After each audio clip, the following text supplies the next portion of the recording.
देखो आज हम पढ़ेंगे dust of snow class 10 first poem है। बेटा यहाँ से हर बार क्वेश्चन आता है तो इस बार आने के भी पूरे चांसेस हैं। ठीक है, तो आज हम स्टार्ट करेंगे, ज्यादा से ज्यादा 5 और 6 मिनट में हम इसे खत्म करेंगे। पोइम का नाम डस्ट ऑफ स्नो, हिंदी में बोलेंगे तो क्या हुआ? बर्फ के कण। बर्फ के कण किसने लिखी है? रॉबर्ट फ्रॉस्ट ने लिखी है, जो कि एक अमेरिकन पोइट है। तो सबसे पहले इस पोइम का एक बैकग्राउंड देखेंगे कि पोइम में किन चीजों को लेकर के बात की गई है।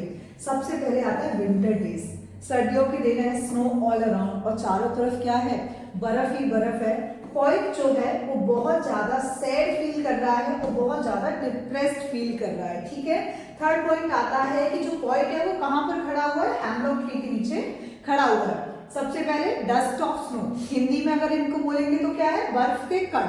अगर पोएम के बैकग्राउंड की बात की जाए तो बेटा 3 चीजों को लेकर के सबसे ज्यादा बात की गई है। सबसे पहले आता है कि विंटर डेज हैं, चारों तरफ क्या है?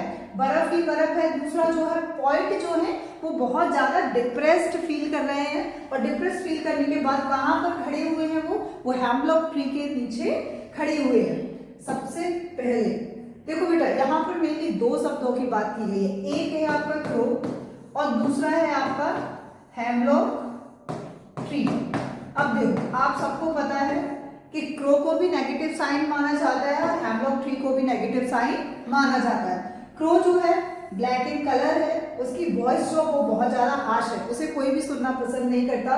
और दूसरा जो है, क्रो को सिंबल ऑफ डेथ भी माना जाता है। देन सेकंड वर्ड जो है वो है बेटा हैमलॉक ट्री। हैमलॉक ट्री को भी किसे कंसीडर किया जाता है? एक नेगेटिव साइन में।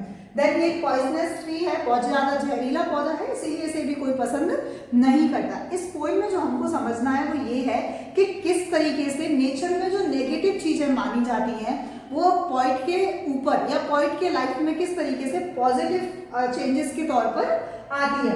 इस पोइम में कुछ कीवर्ड्स भी दे रखे हैं जिनके थ्रू आप अपनी पोइम को इजी करोगे। तो सबसे पहले हम पढ़ेंगे स्टेंजा फर्स्ट स्टेंजा में क्या दे रखा है। तो सबसे पहले read the way a crow should down on me the dust of snow from a hemlock tree.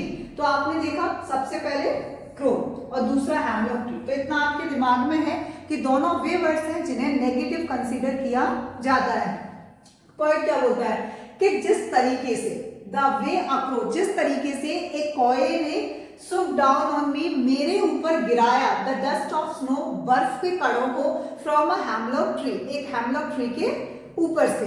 Point जो है हैमलॉक ट्री के नीचे खड़ा हुआ है, वहां से बोलता है कि the point was standing under a hemlock tree. Point hemlock tree के नीचे खड़ा हुआ है, which is consider a gloomy poisonous negative. जैसे अभी मैंने पहले बताया आप लोगों को कि हैमलॉक ट्री को कैसे कंसिडर किया जाता है? नेगेटिव कंसिडर किया जाता है बेटा।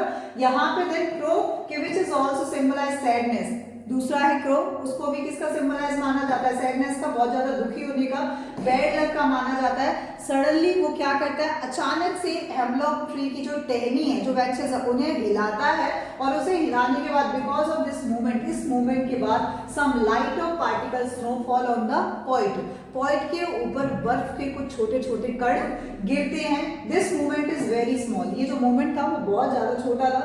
टचेस द पॉइंट, वो कभी को बहुत ज्यादा टच करता है। जेंटल वे में the softness of the snow, बर्फ की जो सॉफ्टनेस है उसके थ्रू, तो जो कहां से आई थी? अनप्लीसेंट। अनप्लीसेंट का हिंदी में होता है अप्रिय, जो चीज आपको पसंद ना हो, और अनलकी यानी कि अशुभ।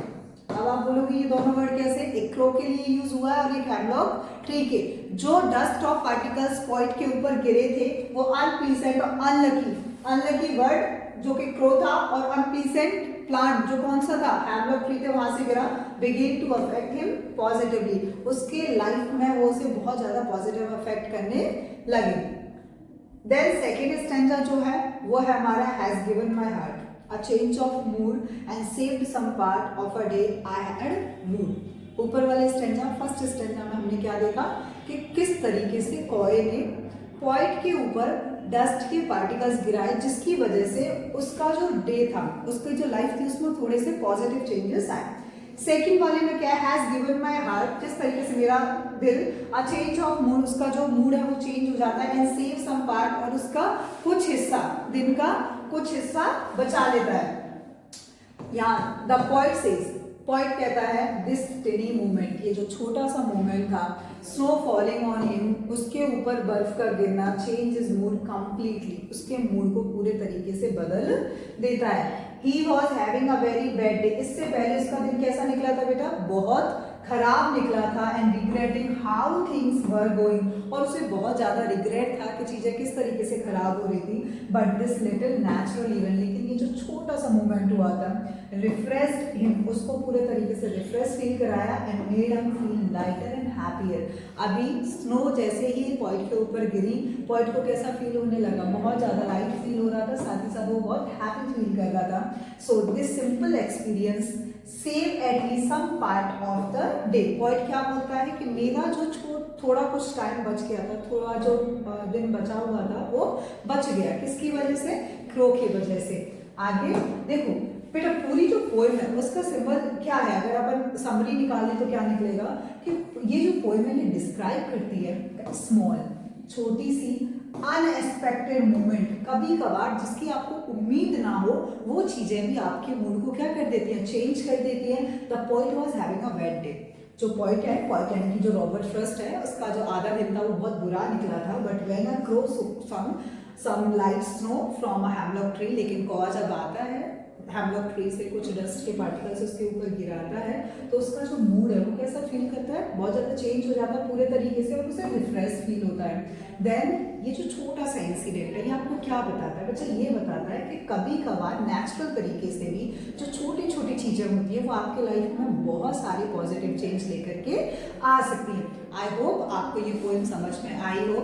अगर इससे रिलेटेड कोई भी और क्वेरी हो तो आप प्लीज़ DM कर सकते हो।